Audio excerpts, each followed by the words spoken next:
Hello everyone. Thanks for joining me for our virtual Mother's Day tea party. As you can see, Theodore Teddy Bear is joining us too.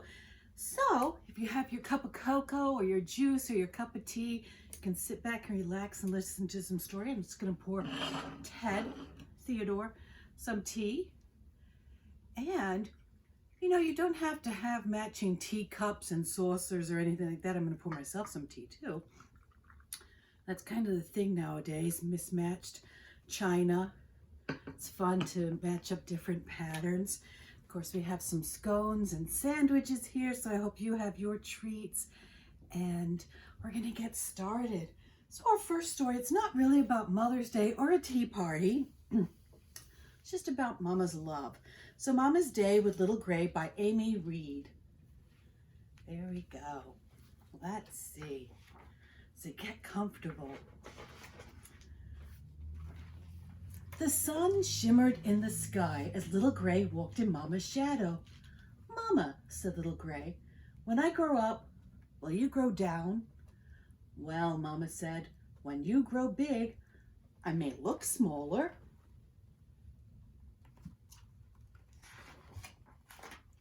If I grew up and you were my curve, said Little Gray, I'd spend every day with you. I would be your curve and stay right by your side, said Mama. Their trunks swung together as they strolled along.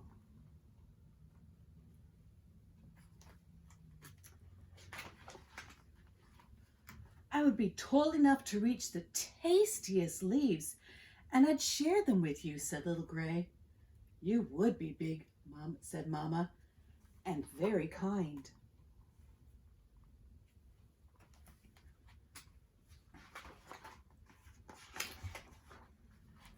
Little Gray spun in circles and ran ahead a few steps. When the sun rose high, he said, I would lead us to shade and watch over you. You would be smart and strong, said Mama.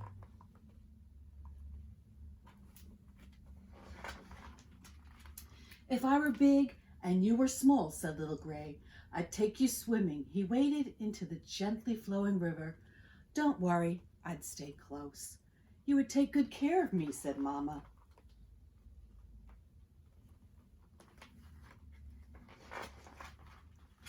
We could splash each day, Little Gray said, laughing as he sprayed his Mama through his trunk. Mama sprayed right back. Little Gray trumpeted with joy.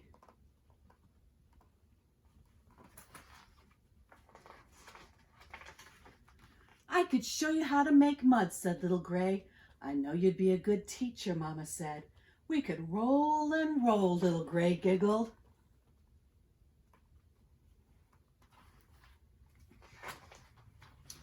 Then we could look for pictures in the clouds, Little Gray said. I like that, said Mama. Just the two of us under the open sky.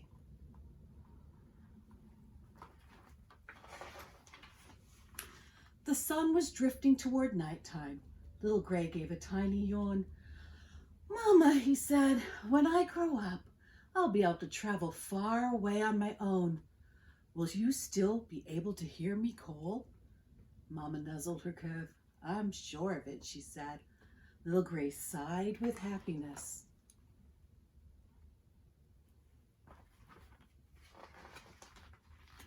If you're my curve and you got sleepy, he said, I'd cuddle you close. Said Mama. I know I'd feel safe.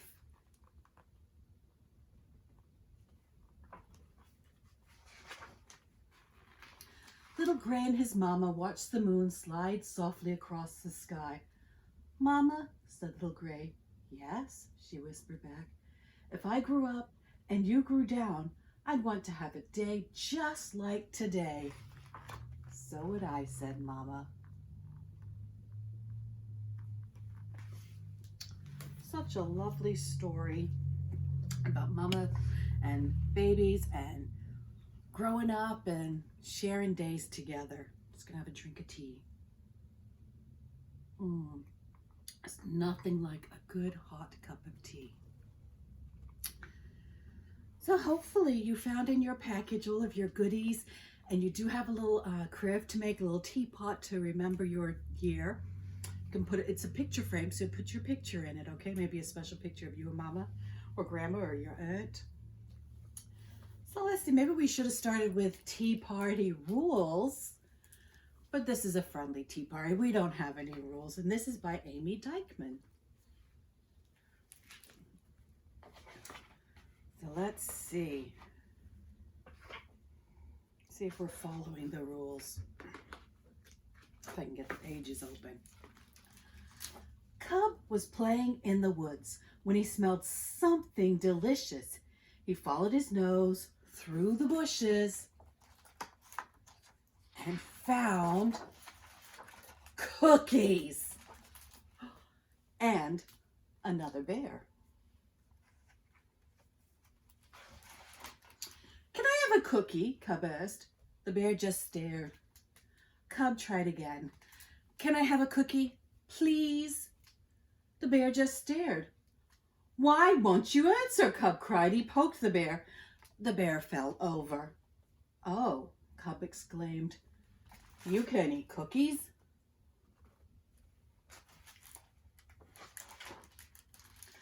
Cub felt sorry for the bear. I'll eat the cookies for you, he promised. Cub was about to take a bite when he heard someone coming. He had no time to hide.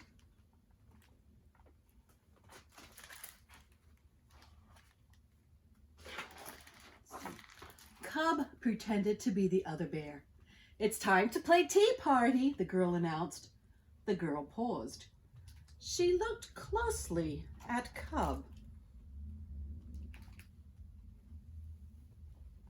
to make sure Corky stays off the table. You're grubby, the girl said. Tea party rule. You must be clean.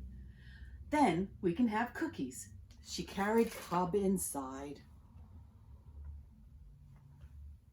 Should wash your hands before you eat at least. And put him in the tub.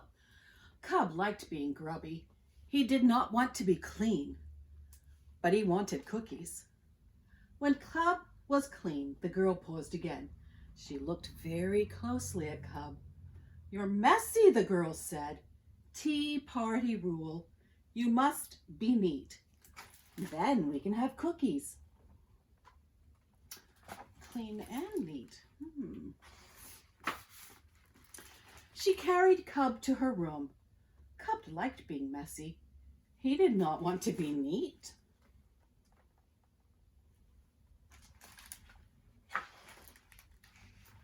But he did want cookies. When Cub was neat, the girl paused once more. She looked very, very closely at Cub. Something is still not right, the girl said. Tea party rule. You must be fancy. Then we can have cookies. You can dress up for a tea party. She pulled out her dress-up trunk. Cub was certain he did not want to be fancy. He wanted to run away.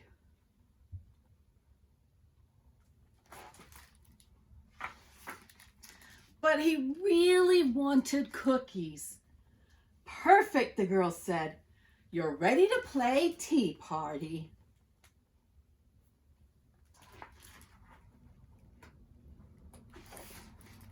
She carried Cub outside. There were the cookies. Now, the girl said, the most important tea party rule is you must eat daintily. Cub couldn't believe it. He was clean, he was neat, he was wearing a dress, and he had to eat daintily?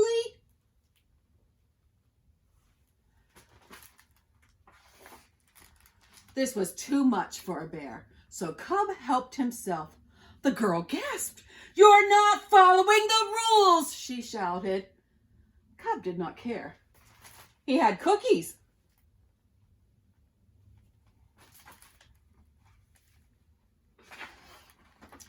Soon, only one cookie was left. The girl sniffled. I really wanted cookies, she said. Cub knew how that felt. He gave the girl the last cookie, but the girl did not eat daintily. She said, "We're not playing Tea Party anymore. Now we're playing bear." That's another fun story. Cub liked this game much better than Tea Party, and he already knew the rules. Because, of course, he's a bear. Hi, Corky. Corky's come to join our tea party. I have to make sure he doesn't get any of it. Like I said, nothing lovelier than a cup of tea. And tea's been around for hundreds of years. I found in a little book a fact about, let me see if I can find it for you. Here we go. The tea bag was an accidental invention early in the 20th century, so 100 years ago. American merchant Thomas Sullivan distributed samples of his tea in little silk packages. Customers liked the novelty and dipped the bags in hot water rather than pouring out the contents into their tea strainers. The rest is history. So you can put loose tea in a teapot and then use a tea strainer. You can use a tea infuser and put that in your teapot or your cup, or tea bags, whatever is your pleasure. So let's see, Mother's Day surprise. This story is by Stephen Krensky. And I hope you all found your little box of chocolates in your bag too. Violet was a young snake. She liked sliding and slithering and shedding her skin whenever it got old. She's got a pretty fancy hat on. In her free time, Violet often played with the other animals. She raced the rabbits.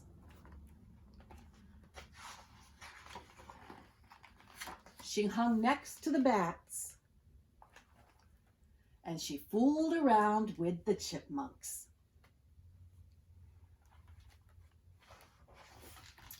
But as spring was sprung, Violet noticed a change in the air. The other animals were suddenly very busy, too busy to play. Violet wondered why everyone was in such a hurry. "What's the rush?" she asked Fox trotting by. "Things to do," he said. Violet could see that. "What things?" she asked. But the fox was already gone. Violet looked around for anyone with a moment to spare. "What's going on?" she asked a skunk digging in the dirt. "We're getting ready for Mother's Day," he explained. "Already?" said Violet. The skunk laughed. "Well, you can't start too soon. It takes time to make the perfect gift." Violet had to admit that was true. But what kind of gift would be perfect for her mother?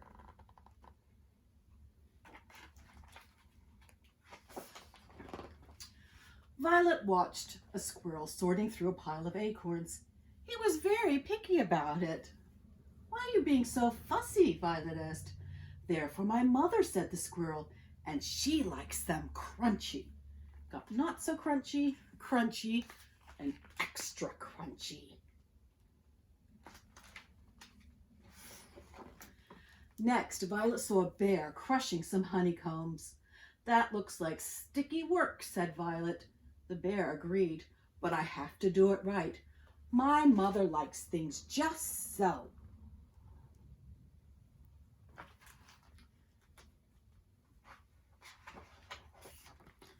Then Violet saw a beaver chomping on a fallen tree trunk.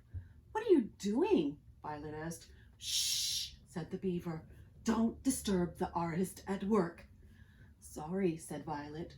"I can't afford to make any mistakes," the beaver went on. "When I'm done, my mother will love this."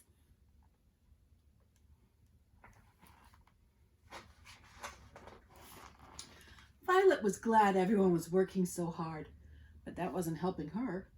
What could she do for her own mother? Without arms or legs or teeth, she couldn't make anything like the other animals. Never before had Violet felt it was hard being a snake, but she felt that way now.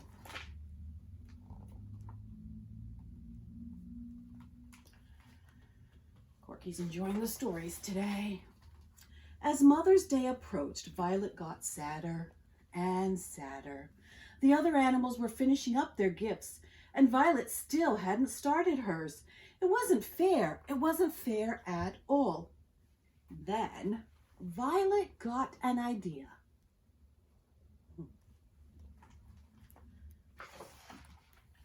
She practiced and practiced her present in secret. It was a tricky business, but slowly she made progress.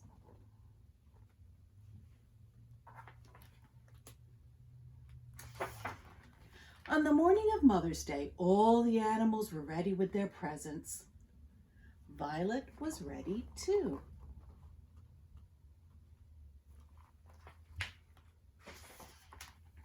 "Happy Mother's Day!" shouted Violet. "Oh my," said her mother. "What a nice surprise. It's perfect, Violet. Absolutely perfect." Violet was very happy. Even without arms or legs or teeth, she had shown her mother just how she felt.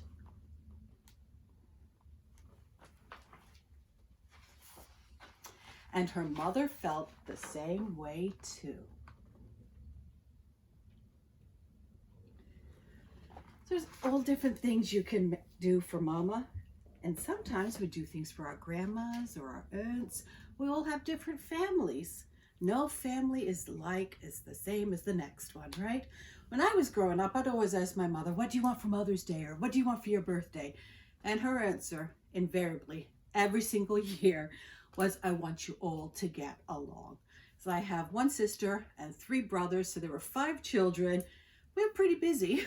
So that's what my mother always wanted, just for us to get along and have a nice, peaceful day. Didn't always work out. We tried our best though. So let me just show you your little recipe book. I don't know if any of you have tried some of these recipes about the sandwiches, and there's a recipe for scones and shortbread cookies, and of course mock Devonshire cream or clotted cream. It's delicious. And on the back there's a few more stories about tea parties. Let's put that to the side. I have one more book to share with you. So this is another, just like a little love story. So get comfy with Mama or your aunt or grandma, snuggle up close together. And this is Love You Forever, written by Robert Munch. Let's see. A mother held her new baby and very slowly rocked him back and forth, back and forth, back and forth. And while she held him, she sang, "I'll love you forever. I'll like you for always. As long as I'm living, my baby you'll be."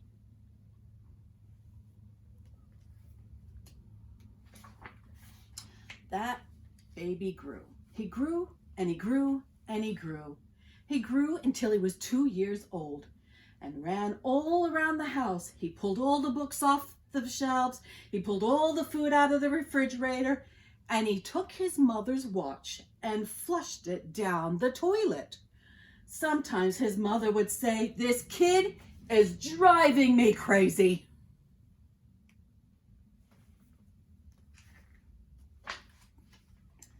But at nighttime, when that 2-year-old was quiet, she opened the door to his room, crawled across the floor, looked up over the side of his bed, and if he was really asleep, she picked him up and rocked him back and forth, back and forth, back and forth.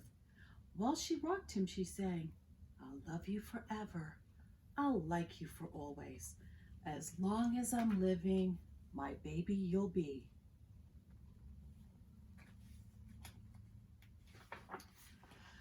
The little boy grew. He grew and he grew and he grew. He grew until he was 9 years old. And he never wanted to come in for dinner. He never wanted to take a bath. And when Grandma visited, he always said bad words. Sometimes his mother wanted to sell him to the zoo.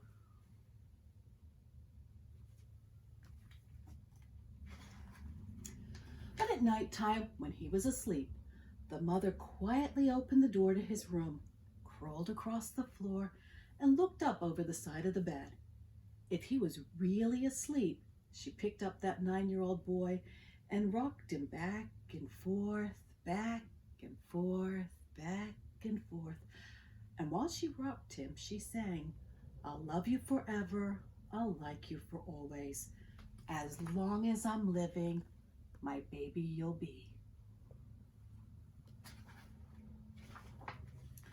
The boy grew. He grew and he grew and he grew. He grew until he was a teenager. He had strange friends and he wore strange clothes and he listened to strange music. Sometimes his mother felt like she was in a zoo.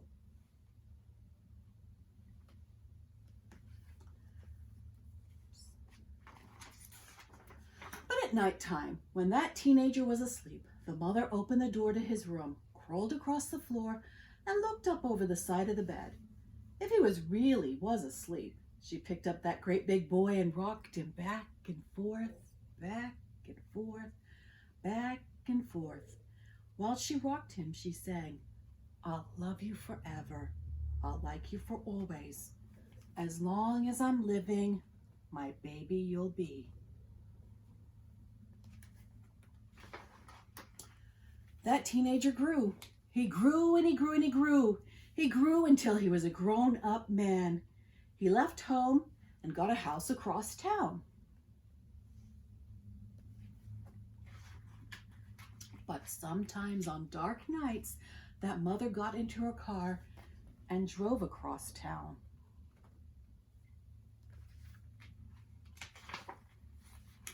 If all the lights in her son's house were out, she opened his bedroom window, crawled across the floor, and looked up over the side of his bed. If that great big man was really asleep, she picked him up and rocked him back and forth, back and forth, back and forth. And while she rocked him, she sang, "I'll love you forever, I'll like you for always. As long as I'm living, my baby you'll be."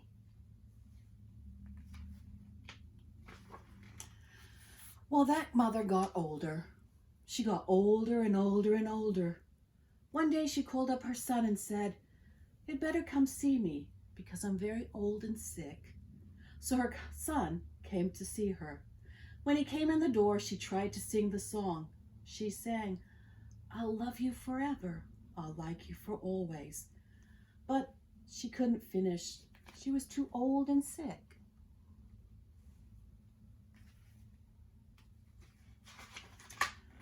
The son went to his mother. He picked her up and rocked her back and forth, back and forth, back and forth. And he sang this song, "I'll love you forever, I'll like you for always. As long as I'm living, my mommy you'll be."